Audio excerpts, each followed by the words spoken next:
What's up, everybody? How are you doing today? I am excellent.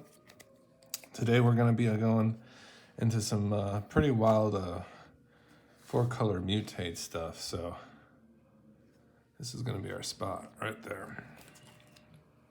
And so what happened is I was going through my Aragorn the Uniter deck, and this is the video I posted, probably about a day or two ago.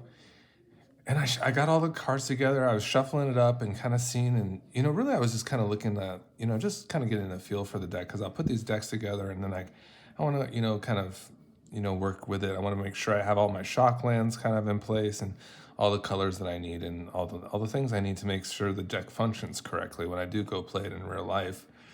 And in doing so, I was kind of going through the deck, and it was operating really nicely. It was very mana efficient. I wasn't having too much difficulty.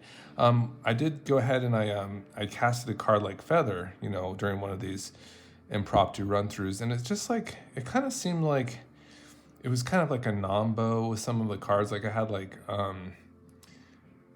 what one was it in particular that for instance, like an Ephemerate, for instance, and overall I was just I don't know if I'm deriving the most value I need out of this.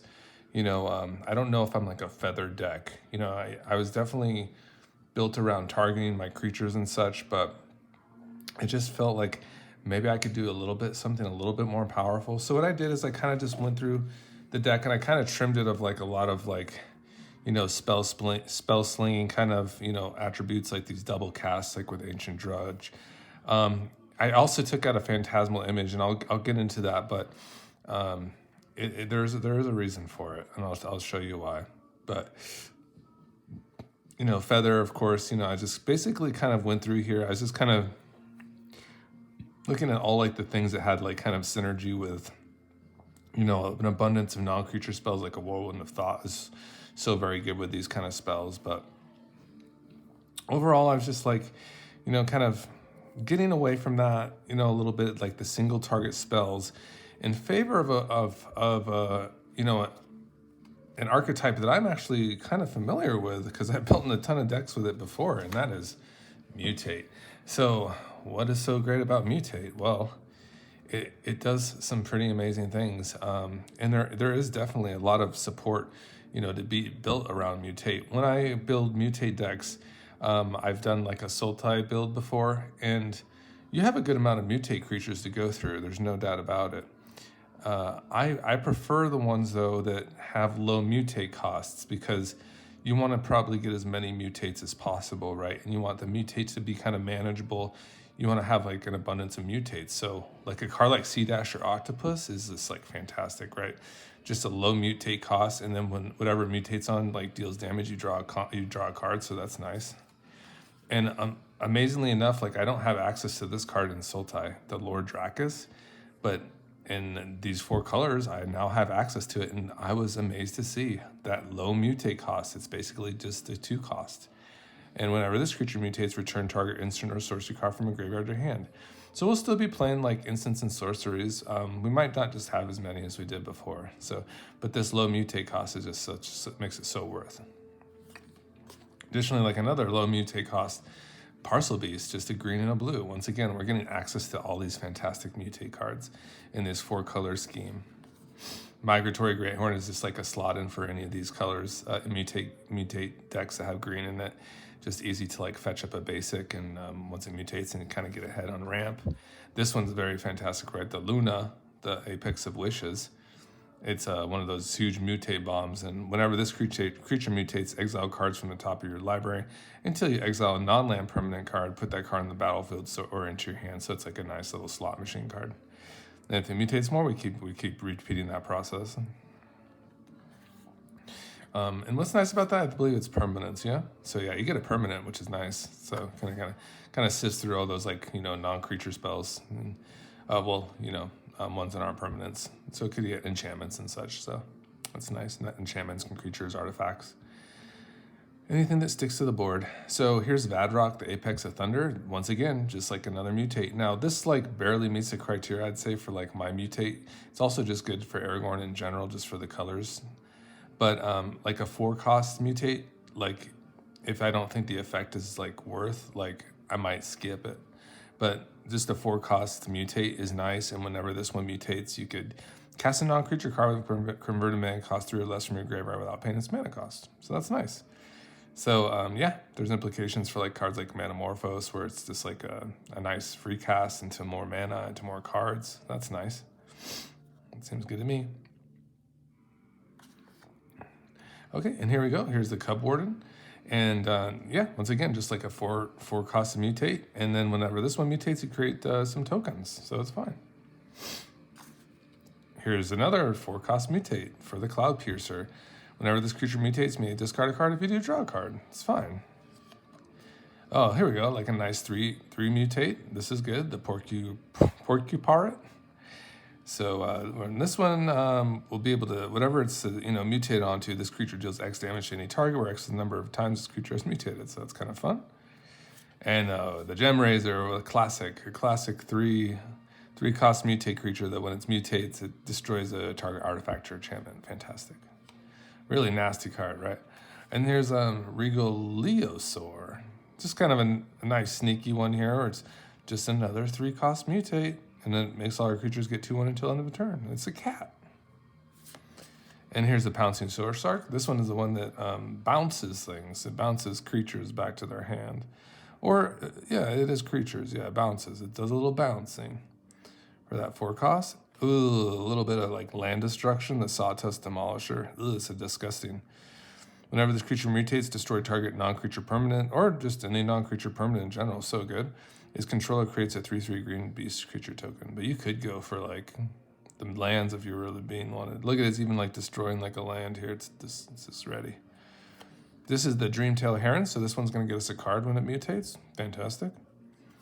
And then just one of those higher costed mutate cards, like kind of like the Luna, the Starix is like your cornerstone mutate card, where you're just like really going for it, and exiling cards on the top of your library until you exile X permanent cards, where X the number of times the creature is mutated, put those permanent cards onto the battlefield.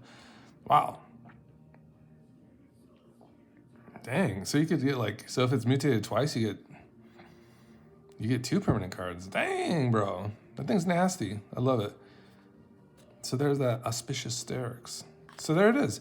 I think there's about 17 or so mutate cards here. 1, 3, 4, 5, 6, 7, 8, 9, 10, 11, 12, 13, 14, 15. 15, okay. 15. Now, these are the cards that were already in the deck. So you can see it's like a perfect slot, and I have Season of Growth here. Whenever a creature enters the battlefield under your control, scrap 1. With mutate, creatures don't enter the battlefield, but you do cast a spell. That's the verbiage.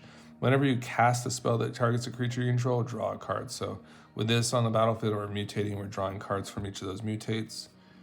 Additionally, a card like Vesuvian Duplimancy is just great. It's great for Aragorn. It's great for our mutate creatures.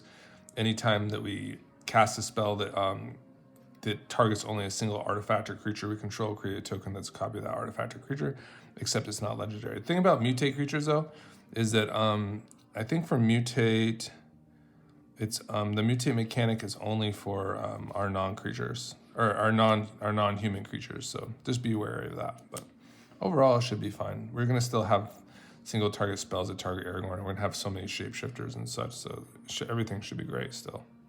I think. We'll see. Additionally, we have like a card like Ivy, right, where we're targeting something like a Trailblazer Outlooker. I believe it's something like that. One of the newer cards that we'll see in the deck. And so, for instance, we target one of our creatures, and then that copy will target Ivy. Same goes with mutate. So, for instance, if I have, let's just get out like a non-creature here. Say, for instance, I want to mutate onto Ragavan, and I have an Ivy on the battlefield. So that's kind of an interesting interaction. I could go ahead and copy a Gem Razor onto the Ragavan, and I'd have the option to also mutate the Gem Razor onto Ivy as well. So we're just merging these creatures together. How mutate works is basically you can, for instance, if I have like a Gem Razor here, I just think that's a good example for me to kind of illustrate this.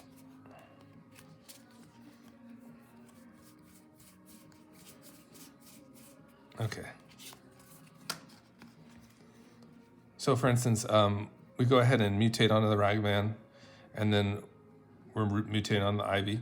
And now we have to choose if we want to put this mutated card to go on top or on the bottom, to mutate underneath or over. So what happens with this, if we go over the card, this Ivy is considered no longer legendary, which is kind of an interesting facet about that. Basically, the over card basically gets all the keywords, and basically it becomes the top card. The thing that remains for the bottom card is the abilities underneath. So like this.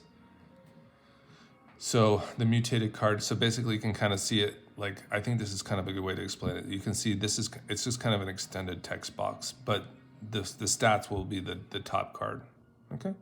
So that's kind of like what we got going on here with the mutate. So we go over, now we have a Gem Razor Ivy.